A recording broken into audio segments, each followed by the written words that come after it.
Great. All right. Welcome back to the Budget Cut Podcast. This is Sean Connor, CEO with eTeam Sponsor. Pleasure to be joined by Neil Malvone today, Collegiate Sports Management Group, aka CSMG. And Neil, you're near the epicenter of one of the biggest stories going on out there in New York City, man. How you hanging in? Doing all right. It's new. It's something that we haven't had to experience, I think, really since 9/11, when a lot of people were stuck inside, not knowing what the next day was going to bring. But thankfully, technology is making it a lot easier for us to manage, and we kind of try to just do the normal thing and hope that sooner than later we'll be able to go back outside and do our business. Crazy. So we've been talking to a lot of people on these podcasts and asking them, is there something that this situation reminds them of? For you, 9/11 would be that one? No question. I remember the night of 9/11, I was working in my office, and about 4 o'clock, I said, you know what? I've done enough work today. I'm going home. And there was nobody on the road. And it was very eerie. And the other night, I was on my way to the supermarket, and the same thing. There was just nobody out. So everybody's kind of inside. And for us as a community, as a country, that's very strange because we're very busy people. We're always doing something, and not having that time or ability to do something now, it's a very strange feeling. Yeah, no doubt. It's definitely been taking some time to get used to. We've out here in California been under this shelter-in-place mandate for coming up on 2 weeks on Tuesday, which is crazy to think we've already been here that long. But we're grinning and bearing it and getting through, doing our social responsibility, I guess. That's it. That's what we have to do. If that's what they tell us is going to make this go away, then let's do it so that we can get it away as quickly as possible and go back to our normal lives. Yeah, let's get back to doing biz, man. So speaking of that, with all this going on, man, what's CSMG doing for biz? Tell me a little bit about what you guys got going on and in the esports space. Yeah, so CSMG works obviously in traditional sports and in esports, and with the cancellation of all the spring championships, spring competitions, we turned our focus more towards the esports side of our business. And we're partners with two great associations. We're partners with the NJCAA, Dr. Parker and Jeff White. We created the NJCAA, which is the Esports Association. And I'm the vice chair of that association, and Jeff is the chairman. And our other partnership was with the ECAC, the East Coast Athletic Conference, run by Commissioner Dan Coonan. And our partnerships with both of them give us access to all of the junior colleges and all the four-year colleges participating in esports. And with the two associations, we decided over the last week or so that we wanted to do something for our members, for that normalcy, right? To return us back to some type of lifestyle that we're used to. And yesterday was opening day. Well, it should have been opening day. Should have been, right? Yeah. Yeah, and the NBA playoffs are coming, and the Masters was supposed to come next week. And so all of these things that we were used to in traditional sports are gone. So we turned to esports with our associations as a way to give back, to give something, to keep students engaged, to keep our administrators engaged. The commissioners now have something to do. They can spread the word about the events that we're doing. We've created some community nights just to kind of get people doing something. One of the challenges in this time is that level of boredom and that level of isolation. And what we're trying to do is give something back that takes those aspects of life away.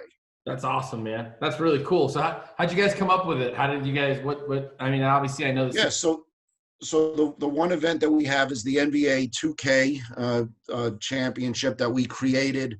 Like I said, a couple of weeks ago, I was sitting around and knowing that this was coming, I said, how do we take our esport assets and turn it into something fun? And that's what this is. It's just fun.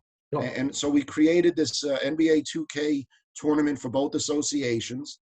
256 players for each.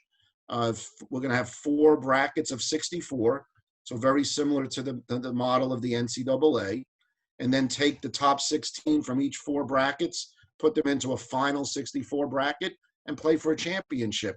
again, I wanted something that was going to be, reminiscent or similar to the NCAA tournament that we'd be right in the middle of right now. Yeah. We'd be in Final Eight territory right now if Yeah. we were watching, right? So it's hard. It's hard for people that are used to that to not have it anymore. So I thought the best way to kind of start this engagement process was to bring some familiarity back, and that was with this 2K event that we created. That's awesome, man. So that's great. So just to recap, so the NJCAA, 2-year governing body of athletics for 2-year colleges across the country, as well as the ECAC, the Eastern Collegiate Athletic Conference, which is Division I, Division II, Division III. I mean, there's a couple hundred schools in that conference as well, right, Neil? Correct. Yeah. So Yeah. those and you've created an esports platform for them, and you've taken the what we normally would be used to right now, which is NCAA bracket basketball in the collegiate ranks.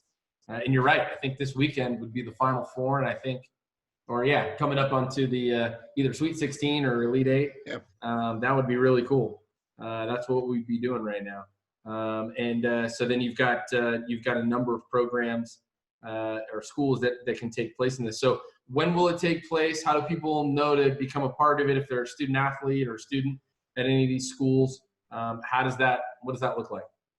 So it's not open to just student athletes, and it's not open to only our members. We decided we wanted to make this open to everybody.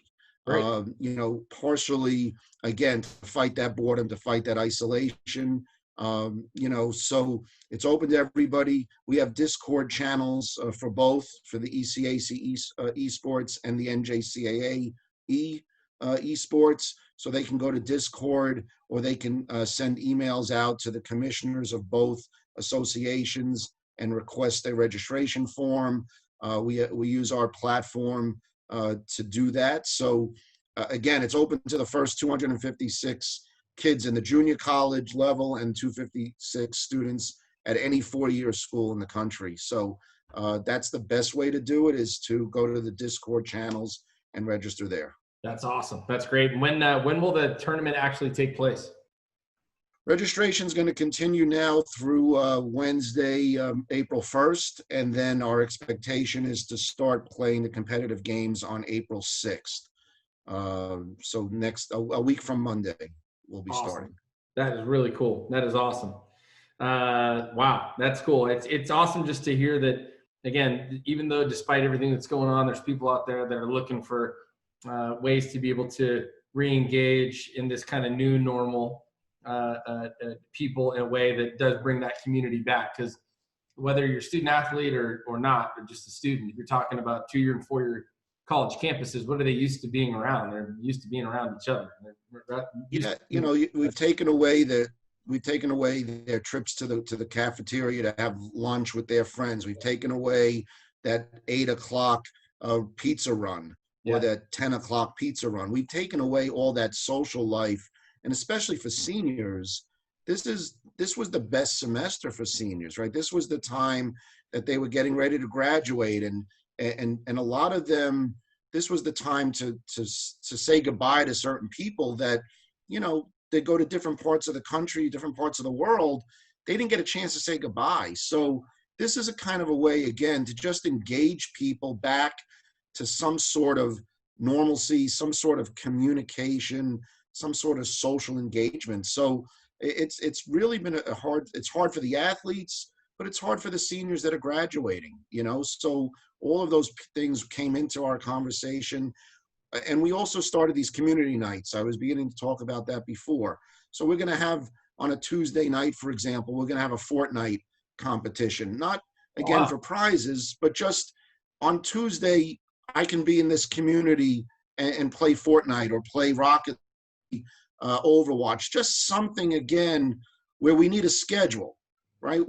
The biggest problem we have right now is there's no schedule to anything. Sure. We know what time our classes were. We knew what time our friends' classes were.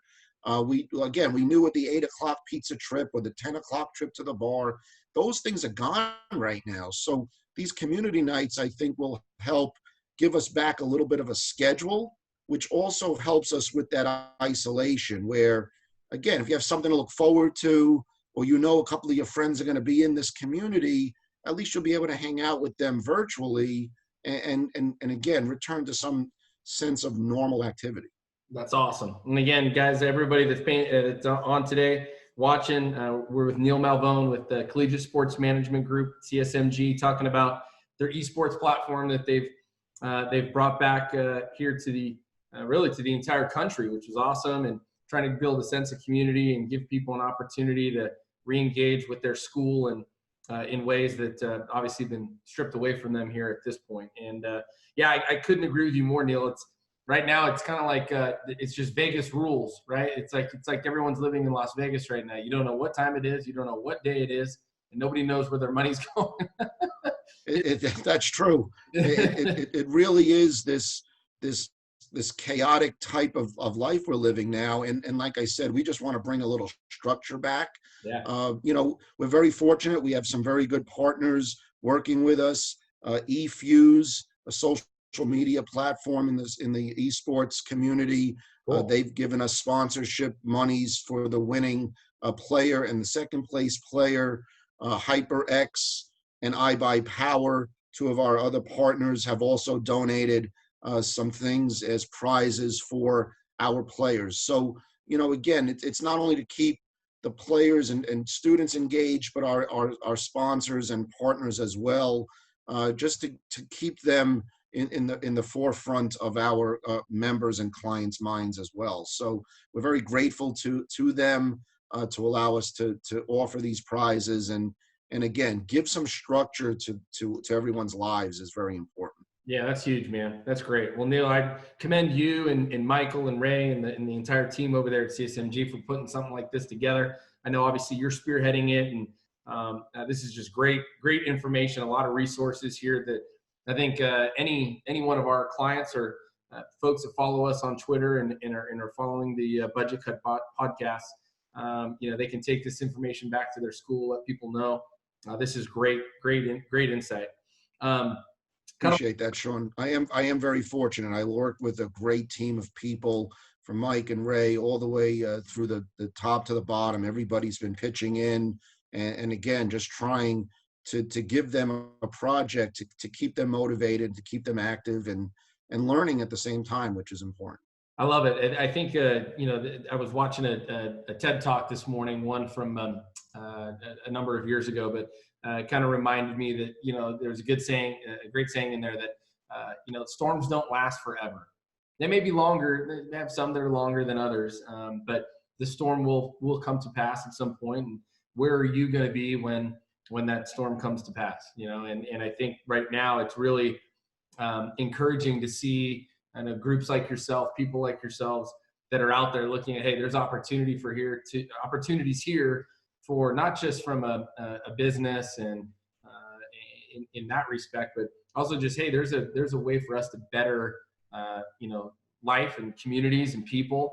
And if we take a step back and understand, okay, hey, what role can we play in all of this? So it's great to see that, again, your entire team has taken that approach. This is really, really cool what you guys have created.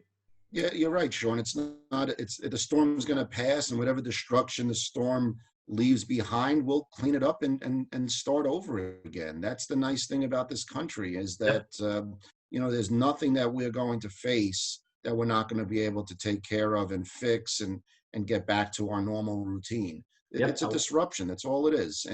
And what we're doing is giving people an opportunity to play esports.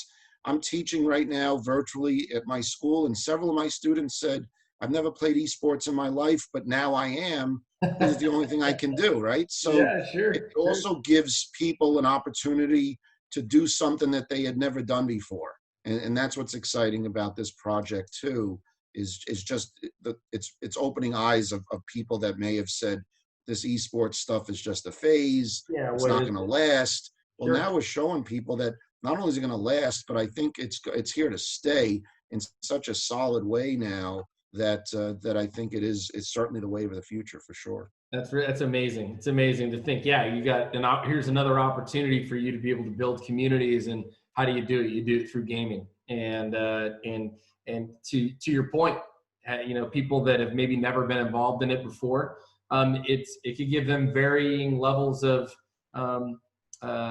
satisfaction. It could be, hey, it's just simply a distraction because I don't want to turn on the television or listen to something else that's talking about, the virus. But at the same time, you've got people that are saying, yeah, hey, I'm going to look at this as a personal growth opportunity. I'm going to take a pause. I'm going to try something different. And that's, an opportunity for people to grow, which is really, really cool.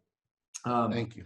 On the personal side, Neil, you're out there just outside of New York. I can see in the background you're a Mets fan, and I remember now because we talked about that when I saw you at the NCAA convention. What are your thoughts on kind of everything that's going on in terms of no baseball? They're talking about maybe even probably not having the Major League Baseball draft, maybe having games in empty stadiums to start. What's your thoughts on baseball being delayed?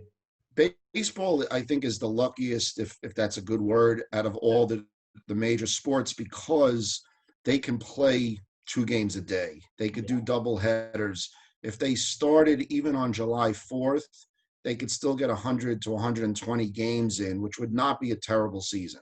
No. The winter sports, hockey and basketball, those sports are in bigger trouble because if a decision isn't made soon, they're just going to have to cancel everything. We can't be playing hockey in July, right? No. We could play baseball. We could even extend the season for baseball into November, and it wouldn't be that big of an impact. But we can't do that for winter sports like basketball and hockey. So it's really hard. Football, I think, will be fine even if they delayed the season 30 days.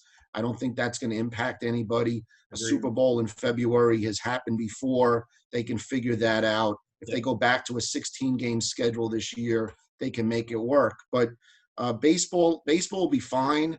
I don't see them playing in empty stadiums by July. Hopefully by then we'll be able to be out again. Yeah. But I think if a July 4th would be a really, really perfect day to start again. It's America. It's baseball. Let's have opening day and let's get our season underway. I think that would be pretty cool. Amen, brother. I love that one. Hey, bring back the double dip. I'm all about it. I'm a baseball guy, so I loved going to double headers as a kid. I was getting a 2-for-1 deal, so I loved it. Now, when you did double headers growing up, would it be Mets or Yankees or both? Only Mets. Only Mets. Only Mets. Shea Stadium was my stadium. It was the first stadium I was able to go to by myself. So that was my home, and even though they knocked it down, I still call Citi Field Shea every once in a while because that's where I grew up. So that's awesome. That's awesome. I always used to love tuning in to my team's the Giants, obviously out here in the San Francisco Bay Area. But whenever they would play in New York in Shea, I always thought, wow, how fascinating! It's literally a baseball stadium right next to an airport, and you could always hear the planes through the broadcast flying right over the stadium. And LaGuardia that's right next to it? LaGuardia is right there. And sometimes I think the pilots purposely flew a little lower to shake the top of that stadium every once in a while. Oh, that's great. There's nothing better than sitting in that top row at Shea Stadium with the wind and the cold and then the plane is coming right at you. It was fun. That's cool. That's cool. Well, I love the take on the hot take on baseball. Didn't realize that they could still get 100 or 120 games. And I'll tell you what, there's probably a lot of baseball people out there that would say, non-baseball people that are out there that would probably pay attention if there were only 100 to 120 games. They say they complain about too many baseball games. So again, something good can come from something bad. Maybe they'll shorten the schedule. They'll do some more double headers and give people more of a reason to watch. Yeah, absolutely. Well, kind of rounding out the list of questions here, Neil, I was going to say, based on everything that has transpired, and taking a look at, specifically what we do, right? We're on the revenue side of trying to make sure that these conferences and schools have the necessary revenue channels so that they can make their respective athletic departments better. They can improve the student athlete experience, the coaches experience, therefore their respective institutions and athletics. Taking into account everything that's happened, how do you see some changes moving forward? What are some things that you think will change heading into the 2020, 2021 academic year? I don't know that there'll be major changes. Again, I think the NCAA is still trying to figure things out. So the eligibility issue is certainly a big one. Yeah. Again, I teach sport management, and I have a lot of student athletes in my classes. And for those seniors having their careers cut short like that, I know a lot of them are anxious and hopeful that the NCAA will give them that year back. And then you have to figure it out.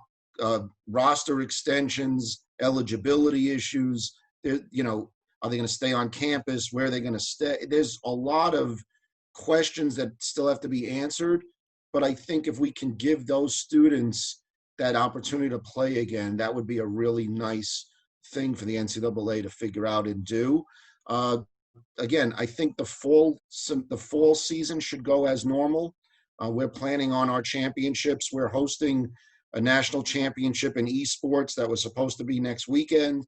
We're going to have that in September now. So we're trying to, bring, like I said, bring normal back. I know the athletic directors, the commissioners, they all want their athletics to come back in the fall. I think that would be good for the country, for morale and things. So I don't see a big change. I think the spring will be interesting when the rosters have to be bigger and those students that were chasing records have a chance to come back now and get those records that they couldn't achieve this year. So that'll be a fun semester for us to see that dynamic where you almost have 5 classes at once, right? You'll have the incoming freshmen and what would have been outgoing seniors now coming back. It's going to be an interesting dynamic where you're going to have a 5 or 6 year gap between the oldest player and the youngest player. The dynamics will be pretty interesting. Yeah, that is going to be interesting. We've had a number of conversations with ADs and coaches across the country and at varying levels, high school through the 4-year ranks, and they've all kind of said the same thing. Yeah, there's going to be a crunch. There's going to be a pinch there, and hopefully the NCAA, the NAIA, at that level, kind of dominoes start to fall there with them and the decisions that they make. But hopefully they can keep the student athlete front and center, top of mind.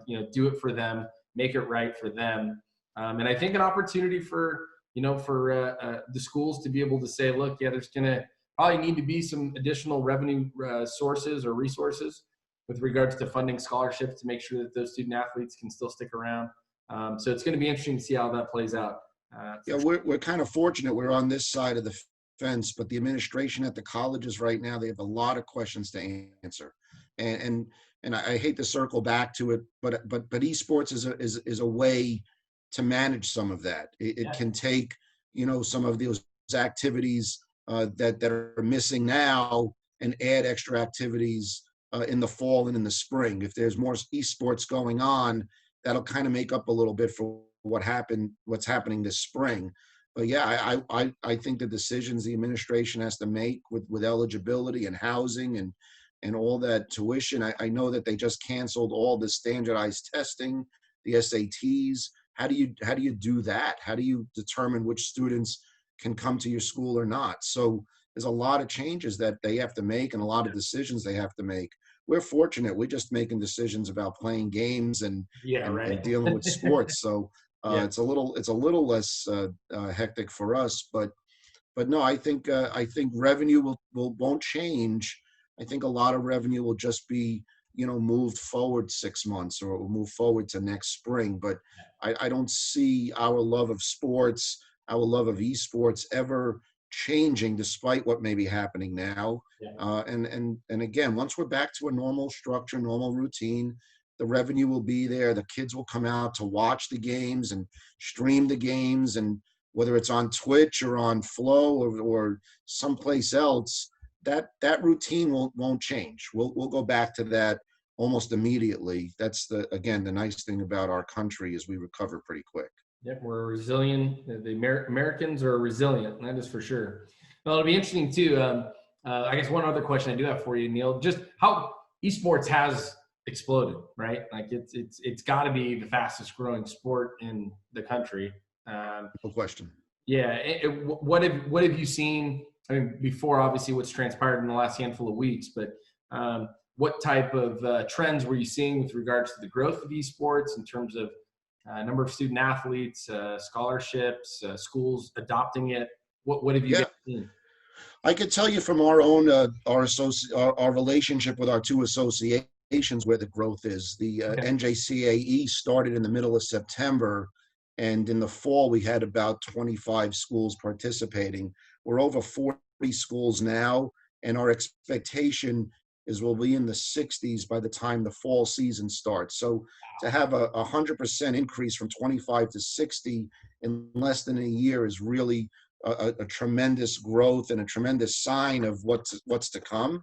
And the ECAC growth is almost the same trajectory. They're a couple of years into it more than the NJCAE, but the growth has been tremendous. And quite frankly, in the last couple of days since we launched this on Monday, about a dozen to 15 schools have reached out saying, we want to be part of this when the semester starts in the fall. So we're seeing that, in our experience, we're seeing it directly. We're also seeing it across the country. So, will more and more schools have esports? Absolutely. And more students are demanding it of their schools, which is why you're going to see it.